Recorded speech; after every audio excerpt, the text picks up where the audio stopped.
Donc, je suis ergothérapeute de formation première et praticienne en hypnose depuis du coup quelques mois. La découverte de l'hypnose, ça a été un moment de ma vie où j'étais voilà, pas très bien, plutôt dans un état en fait dépressif. Et j'ai testé l'hypnose parce que voilà, j'en avais marre de pleurer tout le temps sans vraiment comprendre pourquoi. L'hypnose m'a fait énormément de bien et c'est vrai qu'en une séance, tout n'était pas réglé évidemment avec, par rapport à la dépression, mais en tout cas au niveau des pleurs incontrôlées, ça m'a vraiment aidé à lâcher en fait ce qu'il y avait à lâcher, à faire en sorte en fait que j'aille mieux et de pouvoir en fait me guérir de cette dépression. Cette méthode d'accompagnement d'hypnose archétypale, pour moi, elle a un réel plus parce qu'elle nous permet en fait de nous rendre compte que l'humain est toujours en mouvement en fait et du coup il n'est pas obligé en fait de rester dans des fonctionnements néfastes pour lui. Alors dis-moi tout, qu'est-ce que tu veux qu'on travaille aujourd'hui? Alors moi, je sens en fait que j'ai comme une colère Ouais. et tu vois, qui réduit mon énergie, tu vois, Mm. vitale. J'aimerais vraiment ressortir avec une énergie, tu vois, que j'ai plus depuis des mois, c'est sûr, et depuis très longtemps en fait. Ouais. Donc voilà, j'aimerais que il y a un moment, un truc qui fasse que Mm. waouh quoi. Enfin, vraiment, si je prends l'image, tu vois, c'est de libérer des chaînes. Je te le dis comme ça, je sais pas d'où ça vient, mais tu vois, c'est l'image que j'ai en fait d'être un peu contraint, Ouais, en boîte. ça marche. Ton assemblée d'archétypes avait un petit peu évolué. Mm. Alors, est-ce que tu es retourné les voir? Est-ce que tu as fait de l'auto-hypnose depuis la dernière fois qu'on s'est vu? Écoute, ouais, j'ai essayé. En tout cas là, ce que je vois qu'ils évoluent en fait dans la forme en Ouais. fait voilà, dans laquelle ils apparaissent, qui étaient avant des petits machins tout Des rabougris, petits bonhommes de silex, si mes des souvenirs petits sont bons, bonhommes c'est de ça? silex, exactement. C'est vrai que suivant en fait ce que je vais chercher, j'ai l'impression qu'ils peuvent changer en fait Ouais. d'apparence. En tout cas, à chaque fois qu'on a été essayer de résoudre en fait un petit peu peut-être les conflits intérieurs, j'ai vu que ça m'avait apporté du bien. Super, c'est Voilà. le but. Hein. Ouais. Mais juste quand tu dis, voilà, quand on est allé chercher, etc., Mm. euh, en séance, par toi-même, de quoi tu parles? Non, en séance plutôt. Ouais. Par moi-même, j'ai plus de mal. J'ai plus de mal en fait à aller, peut-être même à aller identifier tout simplement en fait ce qu'il faudrait aller chercher, qui faudrait aller chercher, etc. Ouais, ouais. J'ai vraiment besoin du thérapeute pour ça. Ça, c'est une croyance. C'est certainement. Parce qu'en réalité, l'auto-hypnose archétypale, je la pratique 1 heure par jour, C'est tous vrai. les jours depuis presque 10 ans maintenant. C'est vrai. Et c'est aussi simple que respirer. Mm. Mais ce qui a été déterminant pour moi, c'est d'apprendre à faire confiance à mon imaginaire, en fait. Mm. Parce qu'on se dit, bon, bah, peut-être que j'oriente mon imaginaire, peut-être que c'est pas ça la réponse. C'est pas vrai. ça. C'est vrai. En réalité, si. Mm. L'imaginaire est beaucoup plus que de l'imaginaire, que l'image qu'on en a en tout cas. Et si ça sort, si ça vient, même si on a l'impression de contrôler le truc, bah, c'est pas pour rien en fait. Mm. On aura l'occasion d'en reparler. Mais en tout cas, c'est un sujet qui est passionnant. Mm. Eh bien, on y va. Tiens, j'ai envie d'expérimenter quelque chose de sympa. Ouais. Je vais prendre un bouquin. Je vais prendre celui-là, tiens. Je sais pas lire, je sais pas lire. Ah bah zut alors. Mais ça tombe bien, c'est moi qui vais raconter l'histoire. Ah, j'adore. Non, je vais pas raconter l'histoire, mais je vais me servir de ce bouquin pour créer une induction hypnotique. Parfait. C'était un petit jeu qu'on avait fait lors de la formation de Touche Noire et j'avais bien aimé cette idée qu'on peut créer un état d'hypnose à partir de n'importe quel objet. En fait. Une tasse de thé, un fauteuil, un livre, quoi que ce soit. Donc voilà, tout simplement. Déjà, je te présente le livre. C'est La sorcière de Jules Michelet. C'est un bouquin qui est passionnant sur l'archétype de la sorcière, qui est un archétype puissant en plus, qui est assez intéressant et qui fait un petit peu peur. Donc des fois, on n'ose pas aller le voir parce que, bon, il y a plein d'a priori sur cet archétype-là. Alors qu'en réalité, justement, pour se libérer des chaînes, c'est un archétype qui est plutôt sympa. En fait, je voulais juste penser aux livres en général, pas seulement à celui-là. Mais les livres en général sont comme des états d'hypnose en eux-mêmes en fait. C'est-à-dire que quand on entre dedans, on plonge dans un imaginaire et les choses s'élargissent à l'intérieur de nous. C'est comme si l'horizon devenait plus grand, plus vaste et qu'il se teintait de notes de merveille, de notes de rêve, d'onirisme et de choses qui entraînent au vagabondage, qui entraînent à une sorte d'état de détente, d'hypnose. Et puis, tout est hypnotique dans un livre, pas seulement l'histoire, mais la texture des pages, leur odeur parfois, la façon dont sont disposés les mots, les illustrations qui peuvent aussi évoquer ou renvoyer à des choses plus profondes de nous-mêmes, de notre imaginaire. Les bibliophiles le savent très bien. Un livre, c'est tout un univers. Un livre, c'est un rituel magique. C'est quelque chose qui entraîne au-delà de soi, ou bien vers ce que nous sommes réellement, qui entraîne au cœur de l'inconscient, à la rencontre de ces archétypes, puisque toute la littérature, d'une certaine manière, n'est faite que d'un assemblage d'archétypes. Des archétypes hauts en couleur, parfois modestes, parfois violents, parfois doux, mais qui ont tous en commun de s'assembler, de se dissembler, de créer des histoires, des mythèmes, comme on appelle ça, et de nous emmener toujours plus loin, à la rencontre de nous-mêmes. Un livre, c'est une aventure finalement, comme un état d'hypnose. Et j'aimerais que tu autorises ton imaginaire à s'évader, partir hors des sentiers battus, peut-être plus loin que ce que tu as l'habitude de faire en hypnose habituellement. Aller vers des régions, des paysages différents, plus majestueux ou plus sombres au contraire. Laisse ton imaginaire errer. Explore. Et une fois que tu es dans un lieu qui te paraît significatif, ou que tu as envie de partager avec moi, eh bien, décris-le-moi. Je suis en fait comme dans une forêt, mais tu vois, je suis tout comme si j'étais au fond d'un trou, tu vois, et que je voyais une lumière. Une lumière avec, tu vois, des forêts, là, les feuilles de l'arbre qui sont au niveau du soleil. Et moi, je suis tout au fond. Tu te sens comment au fond de ce trou? Je suis pas bien. Je suis pas bien, je suis seule. Je suis coincée. Coincée par quoi? J'ai vraiment l'impression, tu vois, par moi-même. Alors, tu vois, là, il y a comme des chaînes, en fait, qui sont arrivées. Ouais. Par une retenue. Observe-les, ces chaînes. Matérialise-les. Est-ce qu'elles sont de métal? Est-ce qu'elles sont d'autre chose? Métal, foncé, noir. Et elles te rattachent à quoi? C'est la bonne question, à quoi elle me rattache. Comme un gros caillou, tu vois, une grosse pierre, une montagne. Observe bien. Qu'est-ce qu'il y a au bout de ces chaînes? Est-ce qu'elles ont un bout d'ailleurs? Elles sont en dessous. J'essaye de les tirer, tu sais, c'est comme si c'était un truc sans fin. Je pourrais peut-être monter la colline, puis aller vers la lumière. Vas-y, fais-le. Vois s'il y a quelque chose justement qui pourrait t'aider à te débarrasser de ces chaînes.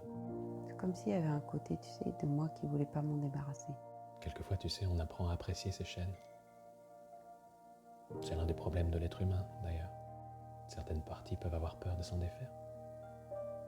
Mais rassure-toi, les choses vont bien se passer. On va les faire dans l'ordre. Tu m'as parlé d'une forêt tout à l'heure. Est-ce que tu la vois là? Ou est-ce qu'elle a disparu?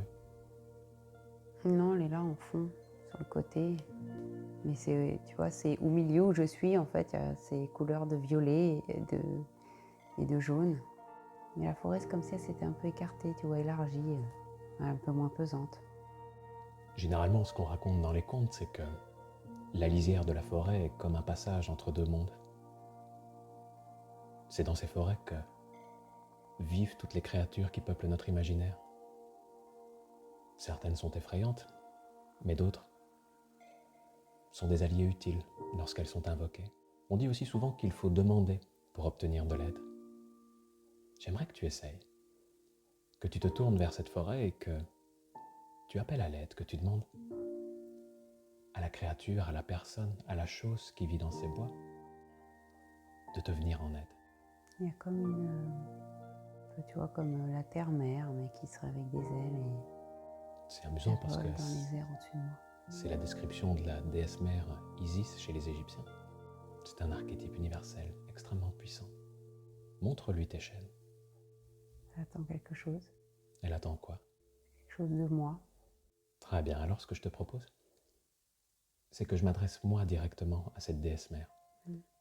Je vais donc compter jusqu'à 3 et à 3, l'espace d'un moment, celle-ci va pouvoir investir ton corps et s'exprimer par ta bouche, me dire ce qu'elle a à me dire et entendre ce qu'elle a à entendre. On y va. À 3, tu es cette déesse mère. C'est parti. 1, 2, 3. Déesse mère, c'est bien cela? Oui. Très bien, on m'a dit que vous étiez la personne, la déesse la plus adaptée, la plus compétente pour pouvoir aider Julie dans sa situation d'enchaînement. Est-ce exact? Oui. Alors dites-moi, que faut-il faire pour la libérer de ses chaînes? Faut qu'elle se libère elle-même. C'est elle qui porte la solution. Comme pour la plupart des problèmes généralement. Mais là, que pourrait-on faire pour l'aider, justement à ce qu'elle se libère elle-même? Il faudrait qu'on lui tende la main. Est-ce que vous pouvez le faire, ça, pour elle? Non. Qui doit le faire? Celui qui est le plus fort, qui pourra lui tendre la main, la tirer. Mais vous, qu'allez-vous faire pendant ce temps-là? Si vous êtes venu, ce n'est pas pour rien, c'est que vous avez un rôle à jouer. Ce sera lequel? Donner de l'énergie. Super. Eh bien, c'est ce que nous allons faire. Eh bien, déesse mère, merci pour tout et merci pour tout ce que vous allez faire là, dans les minutes qui vont suivre et pour toute la vie de Julie. Et la déesse mère repart du corps. Voilà. Je vais m'adresser à l'inconscient tout entier. Et je vais demander à celui-ci, voilà, de faire venir sur cette colline le plus fort de tous les archétypes, le plus puissant, et celui qui aura le plus de ressources pour permettre cette délivrance. C'est parti, je compte jusqu'à 3 et à 3 il apparaît là avec nous. C'est parti, 1, 2, 3. Comment est-ce qu'il est cet archétype, Julie? Et un gros costaud, un peu carré, avec un habit un peu ancien de cuir. Je dirais qu'en son temps, il était peut-être forgeron. Il est vraiment très costaud. Il s'appelle Arthur. Très bien. J'aimerais m'adresser directement à Arthur. Je vais compter jusqu'à 3 et à 3 on lui donne la parole. C'est parti. 1, 2, 3. Arthur, c'est bien cela? Oui. Alors Arthur, on m'a dit que vous étiez le plus fort, le plus puissant de tous les archétypes, là qui vivent dans l'inconscient de Julie, est-ce exact? Tout à fait. Très bien, on m'a dit également que c'était vous qu'il fallait invoquer pour pouvoir sauver Julie et la libérer de ses chaînes. Est-ce exact? Oui, tout à fait. Comment est-ce que nous devrions nous y prendre d'après vous? Quelle va être la suite, la prochaine étape? Alors moi, je vais tirer très fort. Je vais tendre la main à Julie, les deux bras d'ailleurs. Et la reine mère, pendant ce temps-là, mettra beaucoup de lumière en fait sur les chaînes qui vont les fragiliser. Eh bien, réunissez toute votre force, aidez Julie, libérez-la de ses chaînes. Et une fois que ce sera fait, une fois que ce sera accompli, eh bien, vous me le dites.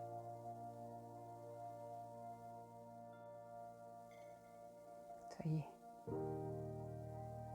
Parfait. Eh bien, je vais m'adresser à Julie à nouveau désormais. C'est parti. Julie, comment est-ce que tu te sens là tout de suite? Ça va, je me sens libérée et à la fois un peu nue. C'est normal. Mais pour l'instant, je vais te proposer quelque chose. Ce trou où on a jeté les chaînes, etc. Est-ce qu'on ne devrait pas faire quelque chose de ce trou pour éviter que quelqu'un tombe dedans, par exemple? Si. Eh bien, profitons de la force d'Arthur. Demandons-lui d'aller chercher quelques gros rochers pour pouvoir combler ce trou, le boucher complètement. C'est bon. Super.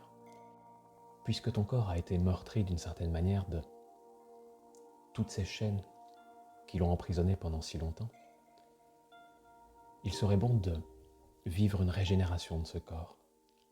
Et ça tombe bien parce que la reine mère qui est là, à côté de toi, c'est la gardienne d'une des sources sacrées qui est au pied du grand arbre de l'univers. Il y en a 4 généralement dans les différents mythes et légendes. Il y en a une, c'est la source de vie. Et ça tombe bien parce que tu m'as parlé tout à l'heure de cette envie de retrouver de l'énergie, c'est le meilleur endroit où aller pour puiser cette énergie. Rends-toi jusqu'à cette source, lave-toi dans ces eaux purificatrices, ressens le pouvoir de ces eaux pénétrer ton corps et ta chair et régénérer chaque partie de toi, revitaliser chaque partie de toi, t'apporter de la vie, de l'énergie, du souffle, une sensation de bien-être total, une sensation de force. C'est bon, et la déesse là qui m'a même en fait, on va dire, vêtue comme d'une deuxième peau de lumière protectrice. Comment est-ce que tu te sens là, après cette régénération et avec cette seconde peau de lumière? Ça va, j'ai l'impression que c'est pas moi, mais ça va. Pourquoi? Je sais pas, c'est trop beau, tu vois. Je me vois de loin. Alors, replonge bien en toi. Vis cette scène de l'intérieur. Réassocie-toi. Ressens vraiment ce que ça fait. Et ressens à quel point c'est vraiment toi en réalité. Et ça fait du bien de se retrouver. Même si ça peut déstabiliser un petit peu au début. C'est vraiment paisible. Alors ce que j'aimerais, Julie, c'est que tu remercies chacun des archétypes qui t'a aidé dans cette libération. Tu peux leur faire un cadeau à chacun pour témoigner de ta gratitude. Une fois que ce sera fait, tu me le dis. C'est bon. En fait, à travers la bulle de lumière, je leur ai fait petite chose, comme tu vois, un petit dessin, un petit design de lumière. Parfait. Eh bien, tu vas pouvoir leur dire à une prochaine fois. Tu vas pouvoir repartir de ce lieu parce que j'aimerais que tu ailles voyager à travers le temps. J'aimerais qu'on aille faire un saut jusque dans le futur. Tu peux choisir le moyen que tu souhaites pour t'y rendre. Je vole. Super. Eh bien, vas-y. Vole jusqu'à un futur proche, un futur serein, un futur où tu es toi-même. Ressens tout ce qui a changé. Imagine peut-être aussi que la nuit, dans tes rêves, tu retournes au pied de ce grand arbre de l'univers et que tu retournes profiter de cette fontaine, de cette source magique, et que le petit matin au réveil, tu es gonflé à bloc de ces belles énergies.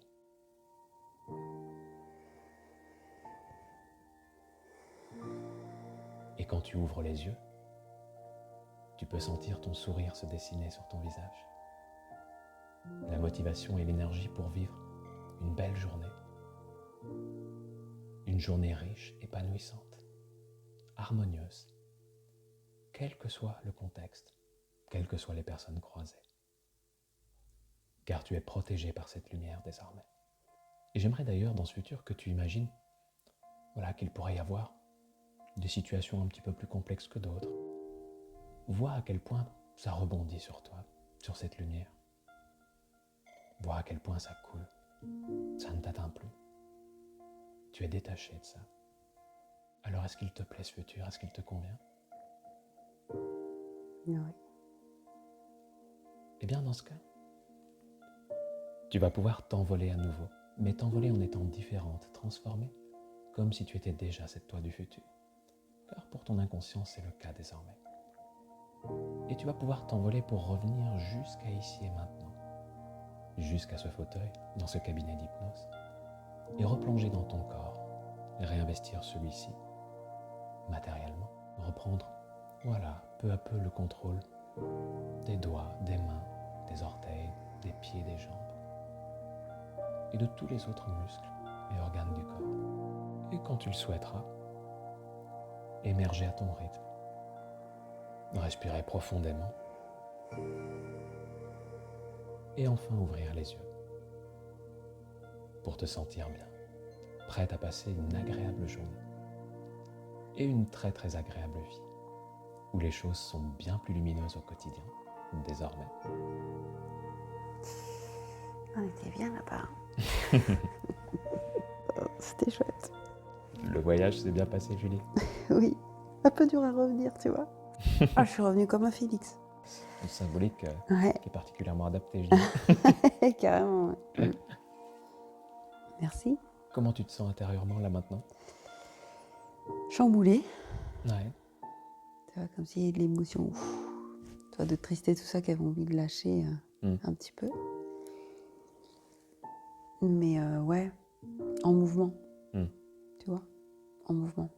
Ça, c'est chouette. Super. Et si on devait avoir une échelle de la confiance en l'avenir de 1 à 10, où 10 ce serait la plus grande confiance en l'avenir, tu te positionnerais où sur cette échelle? Un bon 8,5, 9. Et avant la séance, tu te serais mise où? À -5. Facile. Ouais, non, c'est chouette. Eh bien, super. Ça fait du bien. Puis, essaye d'aller voir de temps en temps ces personnages en auto-hypnose. Elle est bien, hein, elle est belle gosse en plus. Hein, C'est un peu la mère des dieux, donc ouais, légère. normal, quoi. Il y a le high level. Ouais. J'ai pas été chercher la moins compétente. Voilà. Eh bien, merci à toi. Ben, merci à toi. Alors, ce qui m'a le plus marqué, en fait, c'est le lieu dans lequel je me suis retrouvée. J'avais l'impression d'être dans une boîte et enchaînée. Et là, je me suis retrouvée effectivement au fond de la terre, avec la lumière qui était bien haute. Et puis, rencontre voilà, avec cette reine mère, cette déesse mère très belle. On la sent puissante et à la fois très bienveillante.